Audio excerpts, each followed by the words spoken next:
Dapat sinarado mo yung pintuan mo, iniwan mo pambukas. Ito na. Ito na. Kasi lalabasin mo eh, magigising yun. Ba't yung gate, yung ilaw nakabukas? Ba yan? Lahat magigising yun.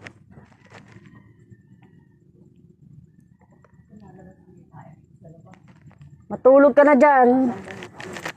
Si mama, ba't yun ang sinabi mo? Matulog pa.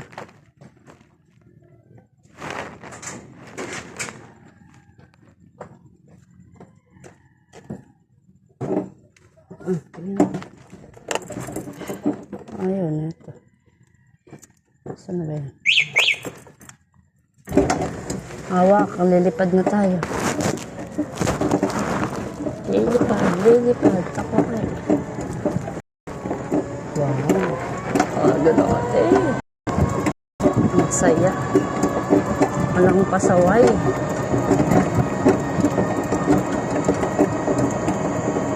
Ito may susi ng e-bike. Nalaglag. Nasalo ng netong ano ko. Lalagyanan ko ng ano.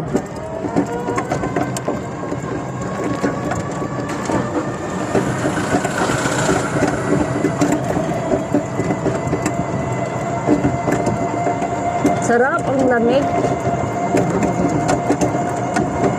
Si Manuel na naman ang nagising. Palaging yun na nagigising. Tulog yung kanina. Mga galaw-galaw lang.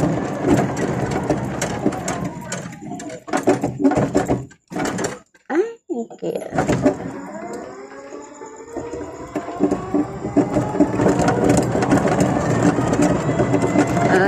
Simply, Father, please accept our prayer and worship. Lord, please keep us safe in prayer. Sige, this name. Amen.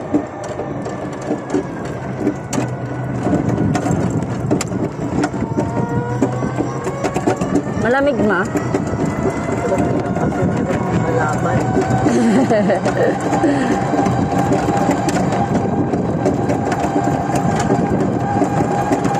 Mapaalala mo si Bebe Go, pupunta ako ng ipapano ko sa yung para bago ako makaalis. Pupunta kami ng Robinson para sa ano? SM ba yan? Yung national ID niya, siya na lang wala eh. Yun na lang ako, hindi ko pa nakasikaso. Si Manuel meron na. Oh? Di ba? ID na lang. Si Daki wala pa. Bakit? Bakit? Yan na palagyan mo si Manuel. Di ba? Kami dalawa. Yung ID ko na. Bigay ko lang sa resibo. Sabi yan kasi naman. Si Daki nga lang wala. Yun na lang lalakarin ka pag gano'n, nagkapera ka. Itong linggo, magbabanta ko doon. Baka kasi mag-asikaso na ako eh. Oo, sa SM.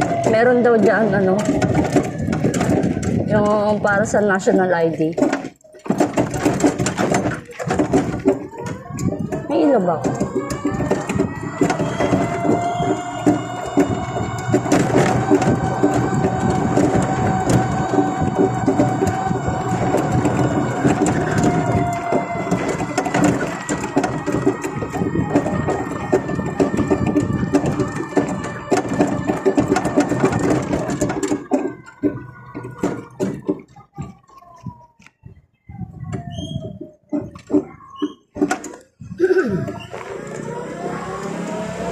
Ano sa isang pagsambay? Oo nga. Maganda yung maaga. At pag maaga ka, malulugod sa'yo, Diyos. Bakit naman tayong nagsasamba ng maaga? Maaga talaga ako kahit sa abroad. Miss, mapalad nga ako, alam mo kung bakit? Kahit yung mga manager ko, kahit anong request ko, sinasabi ko pa nga eh, hasamba ako, yung mga ganun ko pa nga.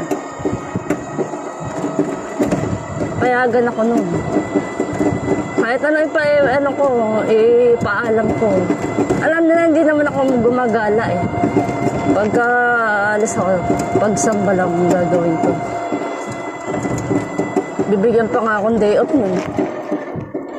Take care of. Paganda pa. Wala naman kasing mawawala, basta ipagpauna mo ang Diyos. Gagabayan ka. Kasi wala namang masamang lahat naman sa kabutihan yun. Minsan, hindi lang magandang pakinggan, pero wala kang magagawa. Yun yung aral ng Diyos simula noon pa, nung mga unang nilikhang tao. Matagal lang may mga maling ginagawa ang tao kahit nung sinauna. Di ba, ma? Alam mo naman yun. Kaya nga may paggunaw eh. Bang gunaw. Hindi lang naiintindihan ng tao. Maganda nga may nagpapaalala. Kesa naman bigla na lang gunawin ng Diyos ang planet Earth, wala kang kaalam-alam.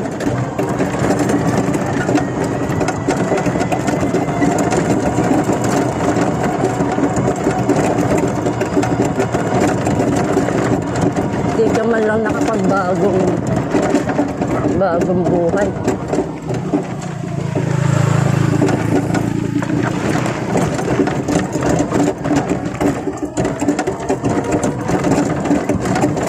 Diretso tayo ma doon sa ano? Oo.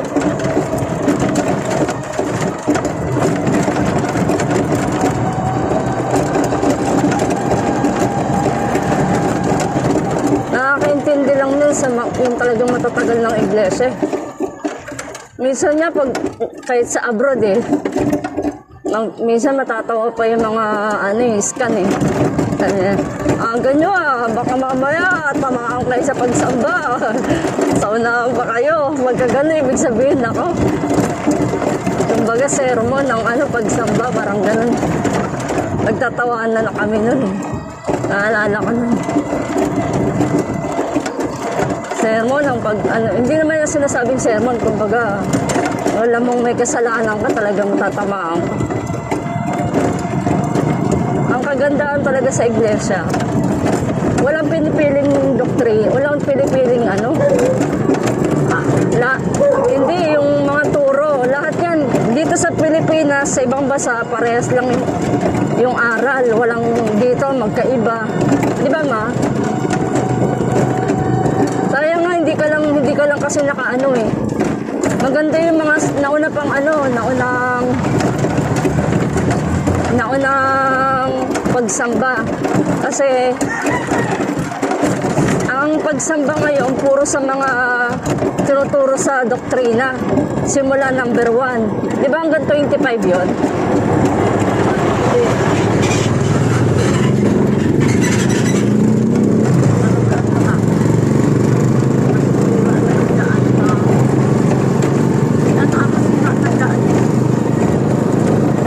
Daan naman under nila. Dahan lang yan dito, pero walang pasalong. Ganun talaga, may mga limit silang under eh. Kailangan.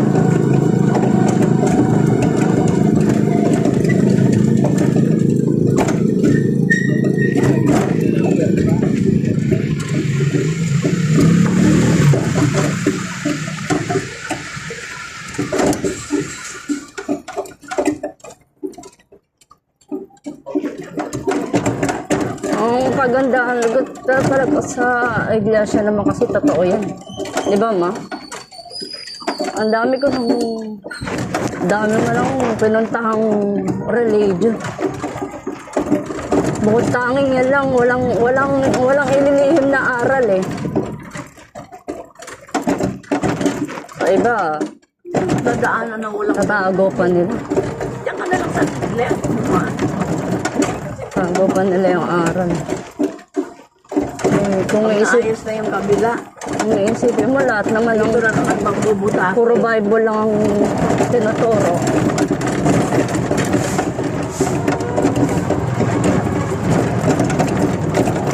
Mas makaka-relax dito kaysa doon nga. Ginawa ko na lang mag-enjoy dumaan doon eh.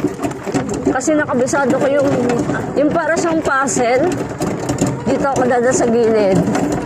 Ginaya ko yung nagmamotor. Puro nasa gilid yung daanan dapat. Hindi sa may butas-butas ma.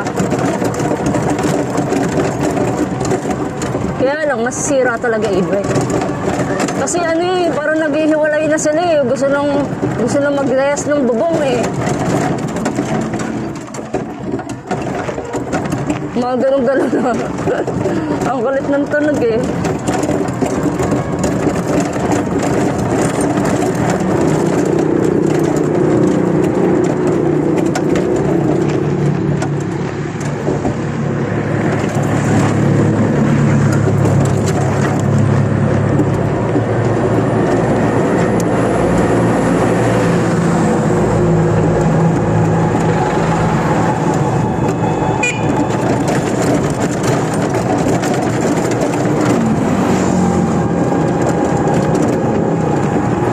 Ano yan?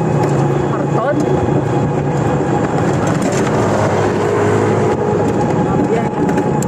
Matakpan yung nagde-drive eh. Lapit na nga pala, no?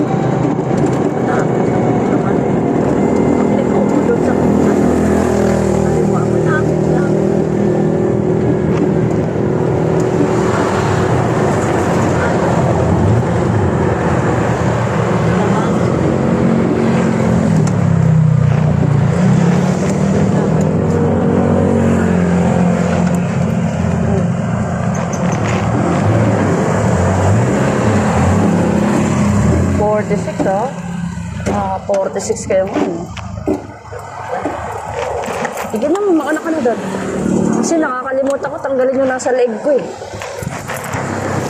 Mga kapjologs.